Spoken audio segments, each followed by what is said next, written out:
फातह करे एहतजाज में वेही निकतासीं, ओडी महिल वॾा वचन तोड़ ताईं बीहंदासीं, कम पूरो थी वियो।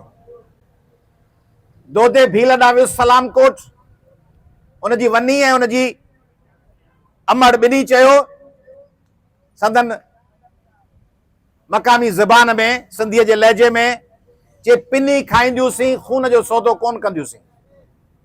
हेॾा आयासीं, पोयां सौदो थी वियो, कंप्रोमाइज़ थी वियो। इहे नेगेटिव ॻाल्हियूं। पॉज़िटिव ॿुधायांव थो, कान्हा कुमार लाइ वियासीं, सौदो।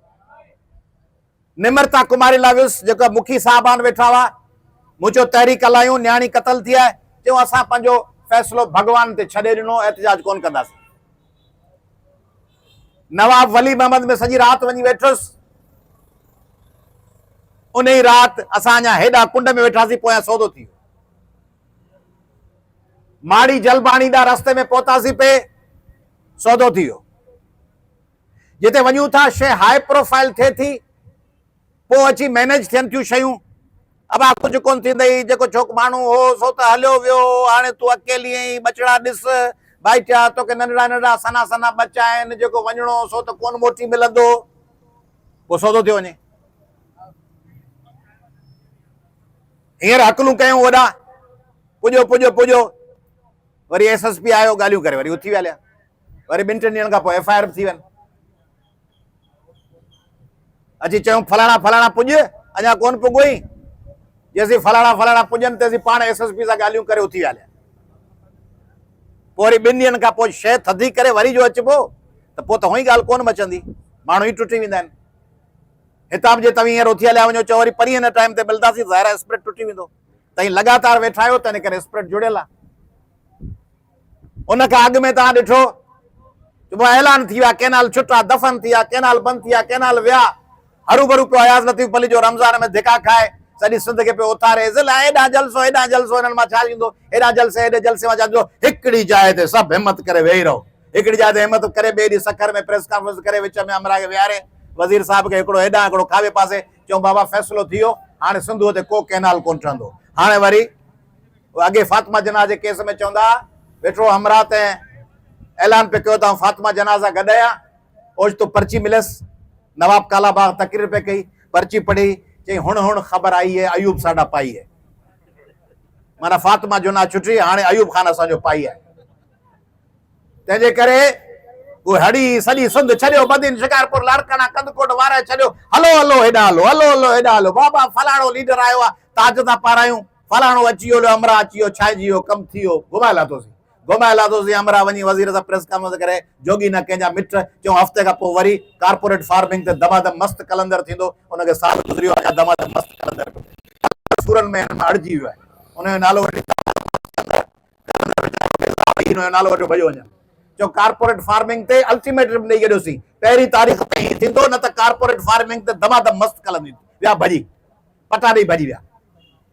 ऐं सिंध जो टेम्पो टोड़े विया, जेको टेम्पो जुड़ियल हो, इहो ईअं आहे जीअं हुननि खे चवां त सुभाणे सुबुह जो हींअर हथु पटियो था, सुभाणे 12 बजे पाण शहबाज़ बिल्डिंग ते गॾिबासीं, सुबुह जो 12 बजे इहे अचनि, असीं हुजूं ई न शहबाज़ बिल्डिंग ते, ऐं हीअ तॾो बि पटराए छॾियूं हुननि जो।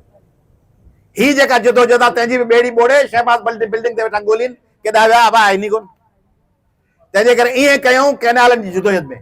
हाणे जलालपुर वहे पियो, 1350 क्यूसिक्स पाणी वहे पियो, ऐं सिंध सुके पई, तबाह ऐं बर्बाद आहे। पर हैविंग सेड दिस, इहो हिकिड़ो पासो आहे, पर सिंध में ॿिया पासा बि। सिंध में हिकिड़ो नालो हो आरब लोहार, यूथ खे थियणो आहे, ऐं तव्हां पंहिंजी हिकिड़ी सिंध लेवल जी कमेटी ठाहियो। उन सिंध लेवल जी जेका स्टूडेंट एक्शन कमेटी आहे, सिंध लेवल जी कमेटी ठाही, मूं वटि आयो आहे ज़बी ऐं ॿिया दोस्त ईंदा रहंदा आहिनि। सिंध लेवल जी कमेटी ठाहियो, उहा डिसीजन मेकिंग करे, अयाज़ लतीफ़ अली जो तव्हांजे पारां फ़ैसिला न करे, सियासी धुरियूं तव्हांजे पारां फ़ैसिला न कनि, ॿियूं प्रोफेशनल तंज़ीमूं तव्हांजे पारां फ़ैसिलो न कनि, डॉक्टर अचनि, इंजीनियर अचनि, वकील अचनि, साहफ़ी अचनि, उहे तव्हां सां गॾु हुजनि, उहे तव्हांजी तहरीक में अहम किरदार अदा कन, पर फैसलो गैर जानिबदार शागिर्दनि जो हुअणु खपे ऐं उन में बि कंहिं पंहिंजी सियासी नुक़्ते नज़र जो रंग हावी न कयो, न त उहो थींदो अबा ही फलाणे लॾे वारा आहिनि, ही फलाणे लॾे वारा आहिनि। तव्हांजे नारनि मां, तव्हांजे गीतनि मां शागिर्दनि जो स्पिरिट उभरे, सिंध जे यूथ जो स्पिरिट उभरे, कंहिं नुक़्ते नज़र जो स्पिरिट न उभरे त ही फलाणे नुक़्ते नज़र उनखे गैले हेॾां वञी खणी वञोसि, को गैले मुस्लिम लीग लाइ खणी वञेसि, को पीपल्स पार्टी लाइ खणी वञेसि, को कॉन्फ्रेंस जमात ना, को दीनी जमात ना। स्पिरिट तव्हांजो हुजे शागिर्दनि जो, तॾहिं सिंध बीहंदी, तॾहिं सिंध तव्हां सां गॾु हलंदी।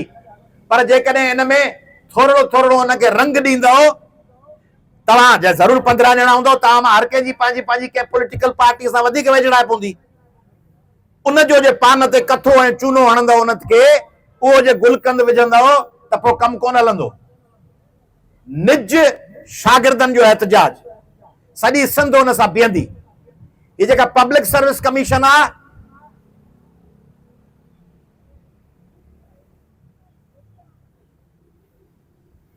इहा कातिल रुगो तव्हांजी कान्हे,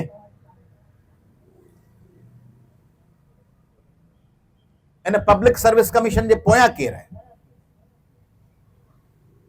पब्लिक सर्विस कमीशन ओचितो आसमान में लथी आहे, साम्हूं बिल्डिंग ठही वई अची वेही रहिया आहिनि। पब्लिक सर्विस कंहिं कमीशन कंहिं ठाही आहे? इहा पब्लिक सर्विस कमीशन हुकुमराननि ठाही आहे। उन्हनि हुकुमराननि खे जॾहिं चूंडियो पियो वियो, तॾहिं शागिर्दनि खे चवंदा हुआसीं त जेके लॻा पिया आहियो पढ़ाई था कयूं, सियासत में कुझु न वञे, पढ़ाई था कयूं। ऐं चवंदो हुउसि हर तकरीर में, हर गुफ़्तगू, हर लॉन्ग मार्च, हर पंध में पढ़ी जॾहिं ईंदव, तॾहिं जे तव्हांखे पंहिंजी पढ़ाईअ जो एवज़ो ऐं उजूरो मिलण जो टाइम हूंदो, रिवॉर्ड मिलण जो, तॾहिं ॿिया हुकुमरान करप्ट वेठा हूंदा, तव्हांजो सौदो कंदा। तंहिंजे करे सियासत खे नज़रअंदाज करे रुगो पढ़ाई कंदव, हक़ वेंदा हलिया। सियासत मां आहे, उहा तव्हांजे पाणी बचाइण लाइ आबादगार चवनि असांखे बाबा वास्तो ई कोन्हे, सियासत सां वास्तो कोन्हे, असीं गैर जानिबदार आहियूं।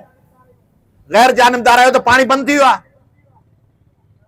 हाणे वठी ॾेखारे न, जेको हारी वेठो आहे चंबड़ में, जेको हारी वेठो आहे पटीदन में, जेको जोईअ में वेठो आहे, चए आऊं गैर जानिबदार आहियां, पाणी किथां मिलंदुसि? पाणी त सियासी जिदोजहद सां मिलंदुसि।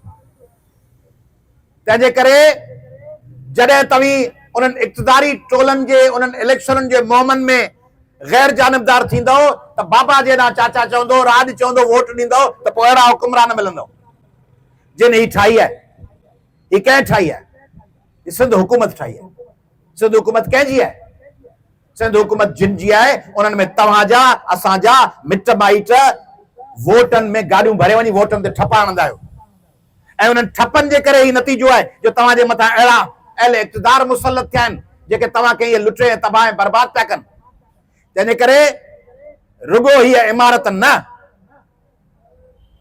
इहो वरी कहिड़ो मुतालबो आहे? मेंबर ॿिया रखी ॾींदा। बाबा मुतालबा धनी बख्श जी जाइ ते अली बख्श अची वियो, जावेद जी जाइ ते नदीम अची वियो, नदीम जाइ ते मोहम्मद अली अची वियो।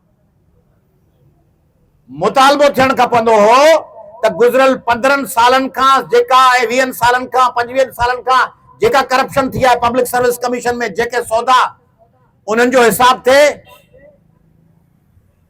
ही नल एंड वॉइड कई वञे जेका हींअर रिज़ल्ट आई आहे।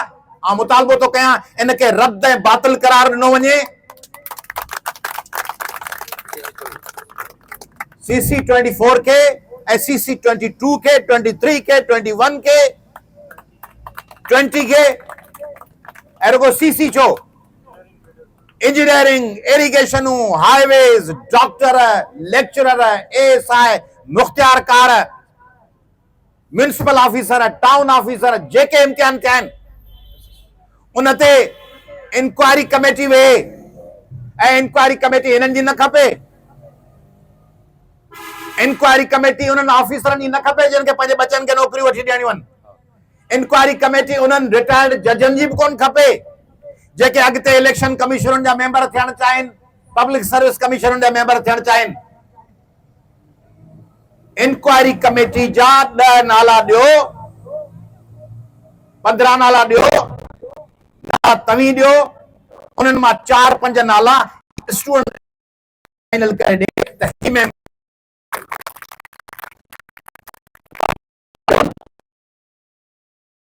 जिन ते घटि हिननि खे शक हूंदो उहा जांच करे। ऐं जेको वज़ीर ऐं जेको MNA MP ऐं जेको हुकुमरान मुलविस आहे उनजी इस्तीफ़ा जो मुतालबो कयो न। उहे वेठा हुजनि, वॾेरो वेठो हुजे, उनजो जेको गार्ड तव्हांखे लपाटो हणी वियो आहे, तव्हीं चओ गार्ड मटाए, ॿिए गार्ड आहे तव्हां मूंखे लपाटो हणाए। ही वॾेरा जेको तुंहिंजो गार्ड ऐं कमदार मुंहिंजे भाउ खे पीउ खे कुटे वियो आहे, इन अलादते मां मुतमिन कोन आहियां, ॿिए कांबे खान खे वठी अच त उहो मूंखे ॾंड आणे। ही मुतमिन हिन मां न आहियां। तंहिंजे करे हिननि जे मथां जेको हुकुमरान टोलो आहे उन हुकुमरान टोले जी इस्तीफ़ा जो मुतालबो थियणु खपे। आऊं का इन ते पंहिंजी राय नथो ॾियणु चाहियां। पंहिंजी राय जी वरी क़ीमत हूंदी अथव। मूंखां माण्हू पुछंदा हुआ त संद जूं केतिरियूं धुरियूं आहिनि, घुराईंदियूं आहिनि। तव्हां ॾिठो आहे संद जूं केतिरियूं धुरियूं मुल्तान वारे बहावलपुर वारे इलाइक़े जे माण्हुनि खे घुराईंदियूं आहिनि, पोइ चवंदियूं आहिनि त सराइकी सूबो ठाहियूं। आऊं को 6 महीने साल ते सोचींदो कोन्हे, आऊं 10, 20, 50 साल अॻिते सोचींदो आहियां। मूं सोचियो पियो त इन ते लठ खणी लॻंदासीं, इहा ॻाल्हि मुंहं में पवंदी कंहिं स्टेज ते। अबा होॾां बि सूबा ठाहियो, होॾां बि ठाहियो, हेॾां बि ठाहियो, फलाणी जाइ ते कयो, 3 सूबा ठाहियो, 4 सूबा ठाहियो। तंहिंजे करे आऊं तमामु एहतियात सां आऊं चवंदो आहियां उते जे माण्हुनि जी राय आहे, मुंहिंजो छा वञे। मूंखां पुछंदा न होॾां सूबा ठाहियूं, आऊं चवंदो आहियां मुंहिंजो छा वञे, इहो उते जा माण्हू फ़ैसिलो कनि, हू त अहल आहियां। तंहिंजे करे आऊं इन राय जो आहियां त शागिर्द पाण में जेको फ़ैसिलो कनि उहो फ़ैसिलो शागिर्दनि जो खपे। असां हुननि जे सॾ ते ईंदासीं, हिते वेहनि, ॿिए पासे वेहनि, हफ़्तो वेहनि, 6 महीना वेहनि, कराची वञनि, लाहौर वञनि, इस्लाम तजवीज़ त मूं वटि बि हज़ार आहिनि, मूं वटि 1000 तजवीज़ आहिनि। मुंहिंजी तजवीज़ आहे, मुंहिंजी तजवीज़ त इहा हुजे त हिते बि जदोजहद जारी रहे आहे। कराची खां हिकिड़ी मेरिट ट्रेन निकिरे आहे जंहिंमें 500,000 शागिर्द कराची खां चढ़ंदा, हर स्टॉप ते 200, 500 शागिर्द चढ़ंदा वञनि। हा, ऐं उहा ट्रेन वञी कॉन्स्टिट्यूशनल एवेन्यू इस्लामाबाद में मार्च करे आहे, लाहौर में मार्च करे आहे, पोइ इस्लामाबाद में मार्च करे आहे। जीअं असां कई हुई डैमन ऐं कैनालनि जे ख़िलाफ़ लाहौर में मार्च करे, पोइ पिंडीअ मां करे, पोइ इस्लामाबाद ते वञी कईसीं। अॼु खां 10-12 साल अॻु शागिर्दनि जो यूथ जो काफ़िलो वञे आहे। पर इहा मूं तजवीज़ त ॾेई छॾियुसि, पर उहा बजट शागिर्द एतिरा हलनि, हर स्टॉप तां उहे चढ़नि, दाबेचनि खां, मुरादाबादनि ऐं कोटड़ियुनि खां चढ़ंदा अचनि, आदम नवाज़ शाह ऐं रोडनि खां हलंदा वञनि, एतिरी जी हिमत सारे सघनि त इहो वॾो मेरिट जी ट्रेन वॾो थी वेंदो। पर शइ उहा कनि जेका हिननि जे वस में हुजे, पंहिंजी वाग ॿिए कंहिंजे हवाले न कनि, पंहिंजा फ़ैसिला पाण कनि। तव्हांखे ॿुधायां थो त रुॻो आऊं न, सॼी सिंध तव्हां सां गॾु आहे। उहा सिंध छाजे करे गॾु आहे जो सिंधीअ में चवंदा आहिनि वछ कुॾंदी आहे किले ते, उहो किलो तव्हीं थी वेठा आहियो। जे तव्हीं न वियो आहे त सिंध तव्हां सां गॾु न हुजे हा।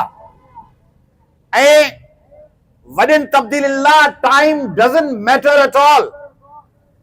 वक़्तु थी वियो आहे 9 ॾींहं, 50 ॾींहं, तव्हांजी माउ तव्हांखे 9 महीना पेट में रखियो आहे, पोइ बांबड़ा पाता अथव, पोइ वॾा थिया आहियो, धिका खाधा अथव, प्राइमरी खां वठी इंटर ताईं पढ़िया आहियो।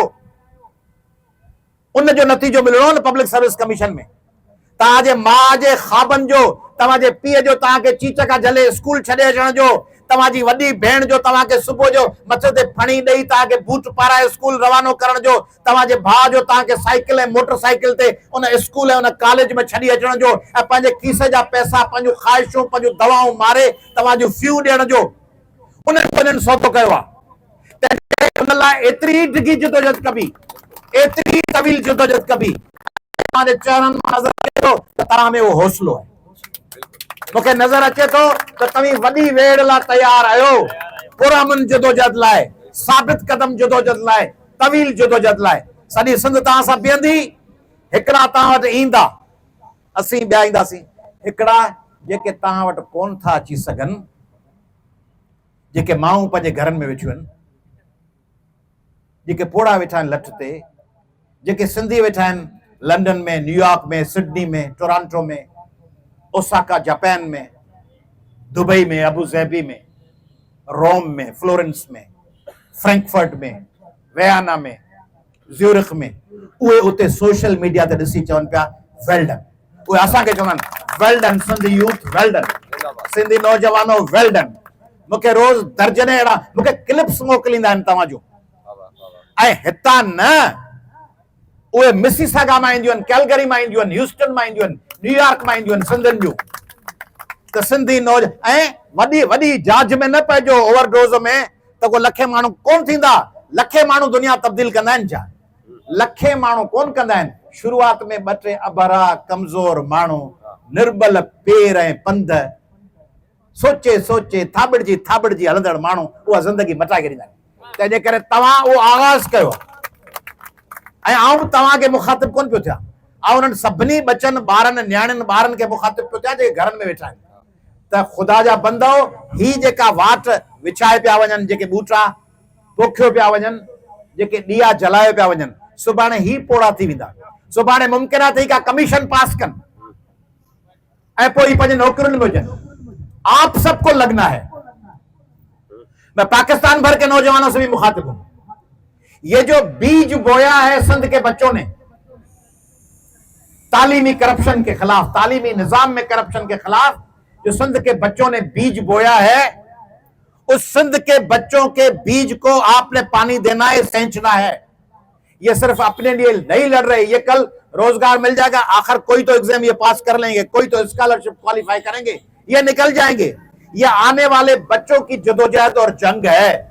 ये मुकाबला है इसमें कि पाकिस्तान मेरिट पे चलेगा या नेपोटिज्म पे चलेगा, पाकिस्तान दानिश, अकल और एफिशिएंसी और सलाहियत पे चलेगा, या पाकिस्तान करप्शन और करोड़ों और अरबों रुपए के पैसों पे चलेगा।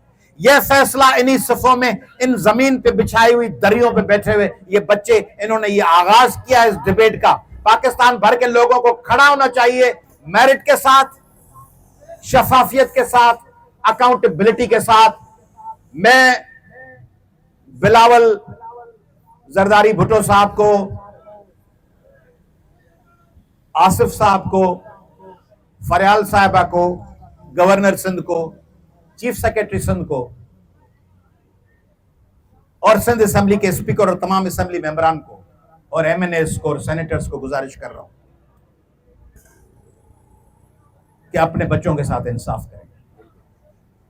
कल आप नहीं होंगे